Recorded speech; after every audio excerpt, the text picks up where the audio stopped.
आप जाते हैं सिविल सर्विस में, you top that exam, you know get a job, आप एडमिनिस्ट्रेटिव सर्विस में चले जाते हैं, and then one day fine morning you just decide to leave. यहाँ से मुझे ज़रा बताएं ना, मतलब what does that say about you? क्या आप इतनी बड़ी चीज़ यार, मतलब आई नो ये बात बहुत लोग पूछते हैं, और बल्कि मैंने इसके बारे में ये तहैया किया हुआ है कि मैं कभी तफसील से लिखूंगा, क्योंकि इसकी बहुत सारी वजूहात हैं, और यकीनन आप भी मुझसे पूछ रहे थे। देखें, ये इसमें कोई शक नहीं है कि मेरा जो वक्त गुजरा, 10 साल मैंने एक्टिव सर्विस की, बाकी बहुत ऐसा मैं डेप्यूटेशंस पे रहा, वो बेहतरीन मेरा एक्सपीरियंस था।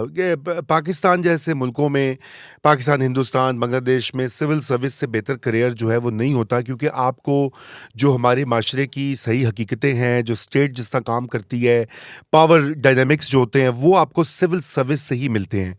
मगर उसके अंदर इतनी ज़्यादा कबाहतें और लिमिटेशंस होती हैं कि वो आपको आहिस्ता आहिस्ता, आप जाते हैं बड़े ही, जिसे कहना चाहिए ना, एक जज्बे के साथ, एक एम्बिशन के साथ कि आप मैं दुनिया बदल देंगे, बदल दूंगा, तब्दील कर दूंगा मैं सब कुछ। निज़ाम बदल दूंगा। मेरा जब इंटरव्यू था, तो वो जब ये मैं आया था, सिलेक्ट हुआ था, तो वो मैंने ये कहा था, जी मैं अवाम की खिदमत करूंगा, मैं ये बदल दूंगा, मैं वो बदल दूंगा। मेरे दिल में ऐसे ख्याल, तो मैंने काफ़ी सारी चीज़ें की भी हैं। बात नहीं है कि मैं बिल्कुल ही कुछ नहीं कंट्रीब्यूट कर सका, लेकिन मुझे ये अंदाज़ा हो गया था कि आप इस सिस्टम के अंदर से तब्दीली लाना बड़ा ही मुश्किल काम है। मतलब एक तो आपको उसमें हिम्मत चाहिए कि आप पूरी 35 साल 40 साल गुजारें, और वो उसमें आप रहें और मैनिपुलेट करें इस सिस्टम को अपने हक में। अच्छा, फिर आपको कुछ बदलने के लिए अच्छी ट्रांसफर्स, अच्छी पोस्टिंग्स चाहिए होती हैं। अच्छी पोस्टिंग्स आपको पता है हसन, अब तो वो मिलती हैं सियासी आशीर्वाद से, या इस्टेब्लिशमेंट का आशीर्वाद होता है। इसका मतलब कि पहले आप उसकी तैयारी करते हैं, वो तैयारी करना ही फुल टाइम जॉब बन जाती फिर है। आपको you don't have time to do you other don't work. Have the time. और फिर जो लोग आपको लेके आते हैं, कोई सियासतदान लेके आता है, या कोई कर्नल, मेजर, ब्रिगेडियर, जनरल लेकर आता है, तो वो उनकी होता है कि भाई आप उनके काम डिलीवर करें, आप उनके काम करें। और ये भी होता है कि आप सारा दिन, वो जो सर्विस में तकरीबन 60-70% आप ये वाली चीज़ें कर रहे होते हैं, to please your bosses, to please the powerful people. आप एक पॉन बन जाते हैं ताकतवर तबके के। तो ये चीज़ मुझे बहुत गिरा गुजरती थी। लेकिन उससे भी ज़्यादा जो इम्पोर्टेंट चीज़ ये थी कि वो आज़ादी इजहार जो होता है ना, freedom of expression, because you were bound by एस्टा कोड ना। बाउंड बाय एस्टा कोड, अदर थिंग्स। हालांकि कुछ लोगों ने इसको ब्रेक किया, मसलन औरिया मकबूल जान हाँ, वो साहब ने, कॉलम लिखते रहे। उन्होंने कॉलम लिखे, टीवी पे भी आ गए। कोई, मुझे बल्कि कहा गया, जब मैंने पहले बार अपना इस्तीफा दिया, 2010 या 11 की बात है, तो मुझे किसी ने कहा वहाँ इस्टेब्लिशमेंट डिवीजन से, उन्होंने कहा जी वो और लोग भी लिख रहे हैं, औरिया साहब लिखते हैं, आप भी करते रहें, कोई एक जेनेरिक सी इजाज़त ले लें। तो मैंने कहा कि मैं अगर रियासत के और गवर्नमेंट को क्रिटिसाइज कर रहा हूँ, खुद मैं उसका हिस्सा हूँ, तो इससे बड़ी हिपोक्रेसी क्या होगी? तो ये थी कुछ वजूहत। लेकिन मैं आपको बताऊं, जो ट्रिगर हुआ ना, वो ये हुआ कि मैं 1997 से 2000 तक मरी में पोस्टेड था एज असिस्टेंट कमिश्नर। यस, और शहबाज शरीफ साहब का ज़माना था, पहली बार वो जब वो सीएम बने सीएम थे, बने थे। यस, और हाइपर एक्टिव थे। यस, बहुत ज्यादा हाइपर एक्टिव थे। अच्छा, हाइपर एक्टिव भी थे, और यकीनन लोग उनको क्रिटिसाइज करते थे। Bureaucracy used to hate him, कि हर एक को अंदर कर रहे हैं, हथकड़ियां लगा रहे हैं। लेकिन मेरा तजुर्बा बहुत अच्छा रहा। एक तो खैर, चूंकि मैं लाहौर में नहीं था, दूर था, लेकिन ये कि मुझे ये लगा कि वो एक ऐसा चीफ मिनिस्टर है जो मुझ जैसे एक लेट 20s, मैं क्या, 27 साल 28 साल मेरी उम्र थी, और वो मेरी बात सुन रहे थे। मेरे मशवरे जो मैं उनको दे रहा था, वो गौर कर रहे थे, नोट्स ले रहे थे, लोगों को बुला के कह रहे थे। I was really fascinated. मतलब ये कि मुझे ये हुआ कि ये तो बड़ी अच्छी, और मैंने बहुत कुछ उसमें, मैं समझता हूँ अपने तई कभी लिखूंगा इसकी तफसील में, मैंने बहुत कुछ कंट्रीब्यूट भी किया। लेकिन फिर एकदम अक्टूबर 99 आता है, सब कुछ तलिया मेट होता है। यानी मैंने अपनी आंखों से देखा कि जो कुछ 2 साल में रगड़ा खा खा के, सुबह 6 बजे से उठे, रात के 2 बजे तक काम कर रहे हैं, बिल्डिंग कंट्रोल कर रहे हैं, दरख्तों की कटाई पे रोक रहे हैं, लॉज बना रहे हैं, पॉलिसीज बना रहे हैं, हर चीज़ अगले चंद खत्म हो महीनों गई। में चौपट हो गई। अच्छा, वो इतना बुरा भी दौर नहीं था। मुशर्रफ के शुरू का दौर प्रोग्रेसिव दौर था, एक लिहाज से, कि वो लोकल गवर्नमेंट चाहता था, निज़ाम को बेहतर करना चाहता था, बड़े बड़े दावे करता था। लेकिन मसला ये था कि उन्होंने वहाँ पे मॉनिटरिंग टीम्स बना दी हमारे सर के ऊपर। अब वो वही लोग जिनको कि आप जानते थे लोकली, वो आके आपके मॉनिटर्स बन गए, कोट एंड कोट। वो आके बैठ जाते, अच्छा जी आपने क्या किया, आपने गलत किया, वो किया, ऐसा ऐसे किया। फिर पता नहीं आपको फिर इस तरह की काफ़ी वाक़यात हुए। तो मैंने उसमें ये फिर सोचा कि ये तो कोई अजीब ही चक्कर है। ये सारी उम्र यही होता रहेगा कि एक दौर आएगा, मैं काम करूंगा, एक दिन एकदम गवर्नमेंट चेंज होगी, सब कुछ तो फिर मुझे ख्याल आया कि इसीलिए लोग जो ब्यूरोक्रेसी में सर्वाइव करते हैं वो कुछ अब बस अपना काम चलाते हैं, अपनी नौकरी बचाते हैं, ठीक है ना, अपना अगर किसी को वो पैसों एक वैसों लेवल से ऊपर फ्लोट नहीं करने की कोशिश हाँ करते वो नहीं करते, और किसी को पैसों वैसों का शौक होता है वो भी अपना जारी रखते हैं। तो मैंने कहा ये करियर तो बड़ा अच्छा, लिमिटेड हो ये अब आपने जाएगा। पैसों की बात की, now this is a very हाँ good point that you made yourself. Pakistan में कॉन्सेप्ट ये है और समझा जाता है, और मैंने भी जो कुछ 10-15 साल की जो सहाफ़त रिपोर्टिंग की है उसमें ये है कि ये जो तमाम पोस्ट है, असिस्टेंट कमिश्नर हो गया, ये दे कम विद इस्टेब्लिश्ड रिश्वत का एक स्ट्रक्चर है कि एसी को इतने पैसे मिलते हैं, डीसी को इतने पैसे मिलते हैं, नीचे वाला इतना मिलता है। So over a period of time ये जिस तरह फौज ने अपने पर्क्स एंड प्रिविलेजेस का एक सिस्टम बनाया, उसी तरह ये ब्यूरोक्रेट्स ने भी तो एक इलीगल से सिस्टम बना लिया जिसमें वो एक खास अमाउंट लेते हैं। सबको पता है कि वो मांगने की जरूरत भी नहीं पड़ती है एसी साहब को, महीने के एंड में उनके पास पैसे लेके आ जाता है उनका रीडर जो होता है। नहीं, देखो इतना ऐसा नहीं है। कुछ ऑफिसर्स बिल्कुल करते हैं, कोई शक नहीं है। उन्होंने एक अपने रेट्स या जो भी एक तरीके ढूंढे होते हैं, 3-4 तरीके। सबसे बड़ा तरीका होता है महकमा माल, ठीक है ना, पटवारी और तहसीलदार और नायब तहसीलदार। अच्छा, कुछ ऑफिसर्स हैं कि वो उनको टोटली एक्सट्रैक्ट करते हैं, इतना दबाव डालते हैं पटवारियों पे, लेकिन वो माइनॉरिटी होते थे मेरे ज़माने में, अब मुझे नहीं पता क्या। और मेरे साथ आई वाज लकी कि मेरे जो कोलीग्स भी थे, मेरे बॉसेस भी थे, वो इन कामों में नहीं थे एक्टिव। मतलब उन्होंने मुझे कभी नहीं कहा कि आप ये पैसे जमा करें। लेकिन एक निज़ाम है जो कि बन चुका है। निज़ाम ये होता था कि जो कि मैं कभी तफसील में मैं इसके ऊपर घंटों बात कर सकता हूँ। वो निज़ाम ये होता था कि आपके पास बजट तो है नहीं, यानी कि आपने कोई चीज़ करनी है ना, यानी कि अभी चीफ मिनिस्टर आ रहा है, हाँ, या तो कोई वजीर आ रहा है, हाँ, उसके लिए दावत करनी है, ठीक है, कोई बजट हेड नहीं है, नहीं, तहसीलदार की जिम्मेदारी है। आप तहसीलदार को कॉल करते थे, तहसीलदार कॉल करता था नायब तहसीलदार को, नायब तहसीलदार कानून को पटवारियों की ड्यूटी लगाता था, कोई मुर्गियाँ लाता था, कोई शामियाने लगाता है, कोई कालीन बिछवाता है, कोई कुमकुमे लगवाता है, कोई म्यूजिक का माइक का निज़ाम लेके आता है। अच्छा, शुरू में तो मुझे आइडिया ही नहीं था, मेरा ख्याल था कि इनके पास कोई बजट हेड्स होते हैं, क्योंकि आई वाज मैं जब फील्ड में मैं गया था तो मेरी उम्र कोई 25-26 साल की थी, और बिल्कुल ये एक अर्बन माहौल से, कभी देहातों में आपको पता जो लोग रूरल एरियाज में होते हैं उनका ज्यादा इंटरेक्शन होता है पटवारियों से। बल्कि ये बात अभी आएगी भी कि हाँ, डेमोग्राफिक जो है वो आपकी बिल्कुल आपकी सिविल सर्विस का, हाँ, तो वो मुझे भी तो ओवर टाइम पीरियड चेंज हुआ ना। मेरा ख्याल आपके ज़माने से पहले के ज़्यादातर लोग जो थे वो देही स्कूलों से आते थे, उन सब की स्टोरीज ये होती थी कि हम गवर्नमेंट स्कूल में पढ़ते थे, 10 किलोमीटर दूर स्कूल होता था, पैदल जाते थे। बट वो हमारे साथ भी होता था।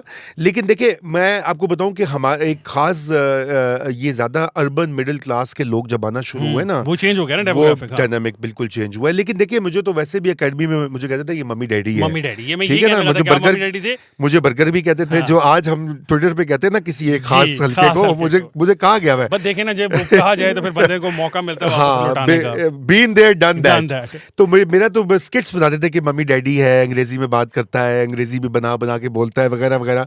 अब क्या करूं, जैसा था वैसा था, आई कांट चेंज दैट। लेकिन वो ये हुआ कि मुझे खुद मेरी लर्निंग भी हुई। अच्छा, फिर उसको आप चाहें तो उस निज़ाम को प्लग भी करते हैं, आप उसके ऊपर कम करते हैं, आप उनको चेक भी करते हैं। तो फिर मैंने एक ज़रूर ये कोशिश की थी कि जहाँ पे लोगों के राइट्स मजरू हों, किसी की ज़मीन की गलत फ़र्द जारी हुई है, किसी पे का कोई कब्ज़ा कर दिया, पटवारी ज़्यादती कर रहा है, डिलेस कर रहा है, रिश्वत बहुत मांग रहा है, वगैरह वगैरह, या रिश्वत मांग रहा है गरीब लोगों से, तो वो उसके ऊपर फिर मैंने एक चेक का निज़ाम बनाया था। लेकिन देखें, वो उसको इम्प्लीमेंट करना बहुत मुश्किल है। तो एक तो ये सिस्टम में होता है। दूसरा ये होता है कि ये जो बल्दियात वगैरह, क्योंकि मैं एडमिनिस्ट्रेटर भी था, लोकल गवर्नमेंट से होती नहीं हमारे यहाँ, एक ज़माने में मैं 5 या 6 म्यूनिसिपल कमेटीज का, टाउन कमेटीज का हेड था। अब अंदाजा करें कि मैं वो ये काम कर रहा हूँ जो कि मैं उसके लिए, एक तो अव्वल तो इतना मैं ट्रेंड भी नहीं था, वो ऑन द जॉब ट्रेनिंग हुई। लेकिन दूसरी मुझे इंपॉर्टेंट चीज़ होती कि मेरे पास बेपनाह इख्तियारात थे कि मैं गली कहाँ बनवाऊँ, नाली कहाँ बनवाऊँ, किसका मंसूबा रोक दूँ, किसको फायर करूँ, हायर करूँ, अनलिमिटेड। अच्छा, उसमें भी जो मंसूबे बनते थे, जो टेक्निकल, आपको पता ना कि प्रपोजल बनता है, PC1 जिसे कहते हैं। अच्छा, वो उसकी सैंक्शनिंग अथॉरिटी के तौर पे आपका हिस्सा मुख्तस होता है, ठीक है, हाँ। ठीक है ना, वो हर एक लेवल पे इंजीनियर का इतना होता है। मैं वही कह रहा था ना कि एक ऑलरेडी एस्टैब्लिश सिस्टम है जिसके तहत ये सारे उनको मिलते हैं। तो वो मुझे लाया, बल्कि एक बार मुझे टाउन कमेटी वाला उसने मुझे कहा कि जी आपका इतना हिस्सा बन गया। मैंने कहा वो क्यों? मैंने कहा किया है। तो उसने कहा कि जी ये वाला। मैंने कहा OMG, ये तो मतलब, ये तो उसने फिर मैंने बिल्डिंग डिपार्टमेंट और ये पहले ही 1-2 साल की बात है। तो मुझे ये पता लगा कि कोई मंसूबा सड़क का, रेस्ट हाउस को ठीक कराना है, उसमें अगर अप्रूविंग अथॉरिटी में आप हैं तो 1.5 या 2% आपको वैसे ही मिल जाता है साइन करते वक्त। यस, आगे जो ठेकेदारों ने देना है वो बात की अलग कहानी है। yes. तो अब आपको पता ना, हमारे जो MPAs, MNAs, हमारे एडमिनिस्ट्रेटर्स, मेयर्स, ये मिनिस्टर्स, इनका ऑब्सेशन होता है स्कीमों का। yes. ये स्कीमों का लोग कहते हैं जिनको बड़ा शौक है तरक्की का कोई नहीं होता भाई। वो पहले जो 15-20% है ना वो जेबों में डालना चाहते हैं। तो ये सिस्टेमिक इश्यूज थे। ये मेरा नहीं ख्याल कि सिविल सर्वेंट्स ये क्रिएट करते हैं। वो आते हैं, इस सिस्टम में आते हैं, वो उनके पास बड़ा कम चारा होता है कि इसको वो। मेरे 1-2 बैचमेट्स थे, मसलन एक मेरा बैचमेट था जुबैर भट्टी, वो जंग में DCO था। उसने ये काम स्टार्ट किया था कि रजिस्ट्रियाँ जो होती हैं उसके ऊपर अगर लोगों ने कोई रिश्वत दी है रजिस्ट्रेशन के वक्त तो वो SMS करके शिकायत कर सकते थे, तो उनको पूछा भी जाता था। उससे काफ़ी कम हुई थी करप्शन। अब मुझे नहीं पता वो निज़ाम है कि नहीं है, लेकिन आप सब रजिस्ट्रार भी होते हैं एज असिस्टेंट कमिश्नर, तो असल पैसा वो भी एक सोर्स होता है। हर रजिस्ट्री के ऊपर भी एक वो आपको पता ना कमीशन है। खैबर पख्तूनख्वा में तो रज़ा साहब 1% डिसाइडेड है, यानी कि आपको पता है कि 2% आपने टैक्स देना है, 2% एडवांस टैक्स है, ये है। तो वहाँ 1% पटवार खाने का एक फिक्स्ड अमाउंट है कि अगर आपने 1 करोड़ की ली है तो लाख रुपए आपने देना ही देना है। ये पंजाब में भी ऐसा ही है। मतलब वहाँ पे तो एक वहाँ पे यहाँ भी कागजों की कॉस्ट को तैयार करते हुए वो आपको बताते हैं कि यहाँ पे ये हर जगह का आर्जा है। बलोचिस्तान हो, खैबर पख्तूनख्वा हो, पंजाब हो, सिंध हो, अर्बन एरियाज हों, यही वजह है कि लोगों का रियासत में एतबार उठ गया है। और जो आदमी इससे नहीं करता फिर वो आपकी तरह डिप्यूटेशंस पे रहता है। बिल्कुल। और मैं अल्लाह के से दुआ करता हूँ कि मुझे कभी किसी को, मुझे, मेरे अजीज को, मेरे दोस्तों को, आपको, किसी को काम ना पड़े। ये काम जो है ये रजिस्ट्रेशंस और पर्चे और केसेस, कोर्ट्स, ये इतना डिसफंक्शनल है कि अल्लाह की पनाह। मैं तो हिम्मत सलूट करता हूँ लोगों को जो उसमें काम करते हैं, जो भी सिविल सर्विस में है। मैं उनकी रिस्पेक्ट करता हूँ कि मुझसे तो वो नहीं हुआ, और ये था कि मुझे शौक भी था। मैंने कहा कि मैं कुछ ऑल्टरनेटिव करूं, तो मैं फिर उसके बाद मैंने छोड़ी नहीं थी सर्विस। मुझे इत्तेफाक से मौका मिला था UN जाने का, कोसोवो में ऑन डेप्यूटेशन, तो मैंने कुछ साल वहाँ गुजारे। जब मैंने वहाँ गुजारे तो मुझे फिर, मैं यहाँ से, चूंकि आप डेप्यूटेशन पे जाते हैं तो आपको पे वहाँ से मिलती है, तो वो इतनी ज़्यादा पैसे मिलते थे कि यू रियलाइज कि यार दिस इज गुड वर्क। हाँ, and also you in Kosovo at that point. Kosovo खूबसूरत भी बड़ा है, मजा भी आया। नहीं, बहुत मजा था। मैं 29 की मेरी एज, 30 की एज थी। मतलब you had a key role there, ना? I had a good role, good time. I made friends and I made lots of money. वहाँ पे तो मैं इतनी सेविंग्स करके लाया था कि मैं जिंदगी भर के लिए आज तक अमीर हो चुका हूँ। सर, इसीलिए ब्यूरोक्रेट्स फिर यूजुअली कोशिश करते हैं ना इस तरह की, उसके ऊपर they fight over these things कि अगर कि मुझे मिल जाए, तुम्हें मिल जाए। फॉरेस्ट वाले जो होते हैं वो बाहर जाते हैं और वो उनकी कोशिश होती है कि भाई हमें भी मिल जाए। छुट्टी ले लेते हैं 2 महीने की, 2 साल की, 3 साल की, and they work for that. तो one of the reason is because. अच्छा, खैर, अब आपने वहाँ से वो छोड़ दी। तो मैं उसके बाद फिर आया, मैंने रिपोर्ट किया एस्टैब्लिशमेंट डिवीजन में, मेरी पोस्टिंग भी हुई, और फिर उसी दौरान मुझे एक और अपॉर्चुनिटी मिल गई एशियन डेवलपमेंट बैंक में जाने की, और मेरी वहाँ सिलेक्शन हो गई। और वो भी इस तरह से हो गई कि एक और सिविल सर्वेंट था, वो भी एप्लीकेंट था, एंड में उसने एक्सेप्ट नहीं की, तो मैं सेकंड पे था। आई थिंक मुझे नौकरी मिल गई। आपकी किस्मत में था ना? हाँ, किस्मत था। मैंने कहा भाई ये तो बेहतर है, यहाँ जाओ। ठीक है। अच्छा, बेहतर इसलिए भी था कि मैं डेवलपमेंट में इंटरेस्टेड भी था। मेरा जो एक्सपीरियंस था पहले गवर्नेंस का, डेवलपमेंट का, मुझे ये लगा कि ये अगर मैं एक बड़े स्केल के ऊपर कंट्रीब्यूट कर सकूं, तो मैं वहाँ गया। और वहाँ पे वो भी मुशर्रफ का ज़माना था। एक हमारा प्रोग्राम था डिसेंट्रलाइजेशन के ऊपर, एक था एक्सेस टू जस्टिस के ऊपर, एक था सिविल सोसाइटी और NGOs को स्ट्रेंथन करने का, एक था डेवोल्यूशन के बाद सोशल सर्विसेज को कैसे इंप्रूव किया जाए। तो वो भी मैं आपको बताऊं कि वो भी मेरे लिए बहुत अमेजिंग लर्निंग एक्सपीरियंस था। और ये कि मैंने उसमें काफ़ी सारी चीज़ें की भी जिनके ऊपर मैं समझ सकता हूं कि मुझे, आई नो कि मैं खुद भी अभी उसको बुरा भला कहता हूं इन इदारों को, लेकिन उसमें भी मैंने काफ़ी कुछ मुझे सेटिस्फैक्शन है कि कभी मैं इसकी डॉक्यूमेंट करूंगा कि बहुत सी छोटी छोटी चीज़ें होती हैं। मतलब आपको पता है कि एक इस तरह के प्रोग्राम्स में बहुत सारी शराइत होती हैं कि गवर्नमेंट्स लॉज पास करे, रूल्स बनाए। ये जो फ्रीडम ऑफ इंफॉर्मेशन का एक्ट है, ये भी उस जमाने में आया, ये भी एक शर्त थी हमारे प्रोग्राम की। इसी तरह और ये लोकल गवर्नमेंट ऑर्डिनेंस आया था, पुलिस ऑर्डर आया था। तो वो भी एक बड़ा अच्छा, लेकिन अब वो ये हुआ कि वहाँ से फिर मेरी वो तरक्की होकर मैं फिलीपींस चला गया एशियन डेवलपमेंट बैंक के साथ, मैं मुल्क से बाहर चला गया।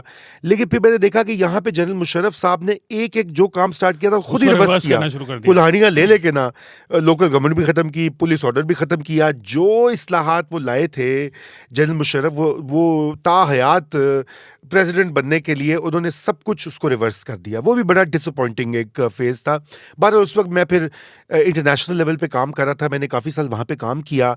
उस दौरान फिर चूँकि वहाँ मुझे वक्त मिलता था, पाकिस्तान की तरह सोशल लाइफ तो होती नहीं है ना वहाँ पे कि आप सारा वक्त कोई आ रहा है कोई जा रहा है, तो वहाँ मैंने लिखना स्टार्ट कर दिया। मैंने लिखा और वो यहाँ पे छपना शुरू हो गया।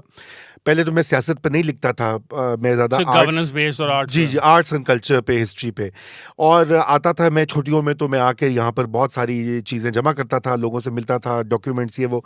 तो मुझे इतना फीडबैक मिला, इतना रिस्पॉन्स मिला कि मैंने कहा ये तो बड़ा अच्छा काम हो सकता है, लेकिन मसला ये कि पाकिस्तान में दुनिया भर में आप लिखते हैं तो आप खाएंगे क्या? यस, ठीक है ना? पाकिस्तान में तो पैसे नहीं मिलते ना, कहीं नहीं मिलते, आपको मैं बताऊं, ये भी मिथ है। अच्छा, कहीं नहीं मिलते, ठीक है ना? बहुत सबसे गरीब पिसा हुआ तबका सहाफ़ी है। अमेरिका में भी आजकल आपको पता है कि मेरे अपने बेटे ने कहा कि उसने जर्नलिज्म की डिग्री करनी है। मैंने कहा भाई जाके गूगल करो कि क्या सैलरी मिलेगी। उसने अपना मेजर चेंज कर दिया। तो उसके बाद also I think most journalists would not want their children to become journalists. हाँ, वो भी है, लेकिन मुझे तो ये है कि ये करो जो कमाओ पैसे। हाँ, सर्वाइवल जरूरी है ना। हाँ। तो पैशन भी जरूरी है, सर्वाइवल भी जरूरी है, खुसूसन पाकिस्तान में। तो अब ये एक जिंदगी मौत का मसला बन चुका है, क्योंकि आप देखें कि सहाफत ही बदल गई है। अब तो है ये जो हम कर रहे हैं, इसका जमाना है। आप पॉडकास्टर्स, यूट्यूबर, यूथ ट्यूबर्स सबसे ऊपर है। अच्छा, हम आएंगे, मतलब now we're coming towards तो मैं सहाफी, फिर मैंने ये हुआ कि मुझे इतना उसमें पैशन, मेरा इतना इग्नाइट हुआ कि मैंने वहां से भी लीव ले ली। अब मैं क्या हुआ कि गवर्नमेंट ऑफ पाकिस्तान से भी मैं डेप्यूटेशन लीव पे हूँ, एशियन डेवलपमेंट बैंक से भी लीव पे हूँ। मैंने दोनों इदारों से लीव लेके मैं पाकिस्तान आ गया, और यहाँ पर आकर जुगनू मोहसिन जो है द फ्राइडे टाइम्स की पब्लिशर, उनसे वो मेरी एडिटर भी थी और मेरी दोस्त भी थी, पहले से हमारी जान पहचान थी, लाहौर के सर्कल्स होते हैं। उन्होंने कहा कि तुम why don't you come and join TFT। तो मैंने कहा अच्छी बात है, एक्सपेरिमेंटल। उस वक्त मैं खैर मैं कंसल्टिंग भी कर रहा था, मुझे डे जॉब चाहिए थी। मैं एक पंजाब गवर्नमेंट का, एक UK गवर्नमेंट का एक प्रोग्राम था, उसमें मैं यहाँ पर आकर उसका प्रोग्राम मैनेजर लगा, और उसके साथ मैंने द फ्राइडे टाइम्स में लिखना भी शुरू किया। मैं उनका एक जैसे कहते हैं एजाजी एडिटर, कंसल्टिंग एडिटर भी बन गया। और फिर मेरा वहाँ से बाकायदा एक फुल टाइम 2008 से 2004-5 से मैंने लिखना स्टार्ट किया। 8 में आई गॉट दैट जॉब।